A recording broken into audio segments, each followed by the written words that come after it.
In today's video, I'm going to show you how to select your date and time format here in the Google Sheets app using your Android and your iPhone.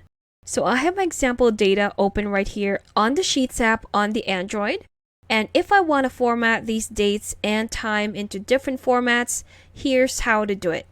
So first, what you're going to do is to select the range or the data that you want to format. There we have it. We'll start with the date right here. Then go to the format tool at the top.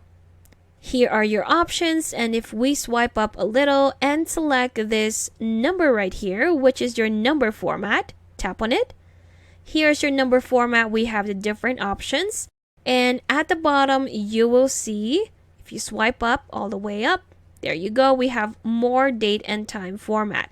So if we tap on that, here we have it. Here is the format that is applied on the data right now or on that range. Now, if you want to change it, just tap on that option and there you have it. So different type of formats for our date.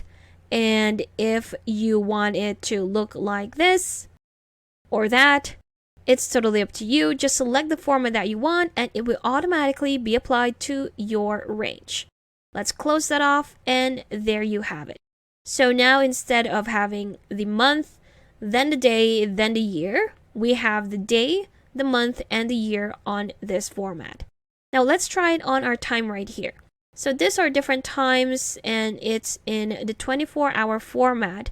If you want to change that, again, just select that range.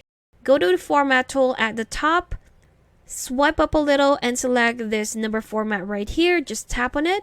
There you have it. We have the same options again. Go to the very bottom and select more date and time. If we tap on that arrow pointing to the right, there you go. We are back to these options. And this time for time format, we have there again the 12-hour format with the seconds, without the seconds, and the 24-hour format with the seconds. There you go. And even a date and time. But since we don't have a date for this one, we're sticking with the time format.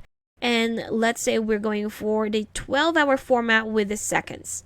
If I tap on this one, there you have it. Again, it will automatically be applied to your selected data. So that's how quick and easy it is to format your date and time here in the Google Sheets app. Now you can do the same thing with the iPhone. Just make sure, just go to the format tool at the top. And unlike here on our Android, you won't see it in this format. It will actually say number format if you go to cell on the second option. And there you have it. Thank you for watching this quick tutorial. Make sure to subscribe for more helpful videos and I will see you in the next one.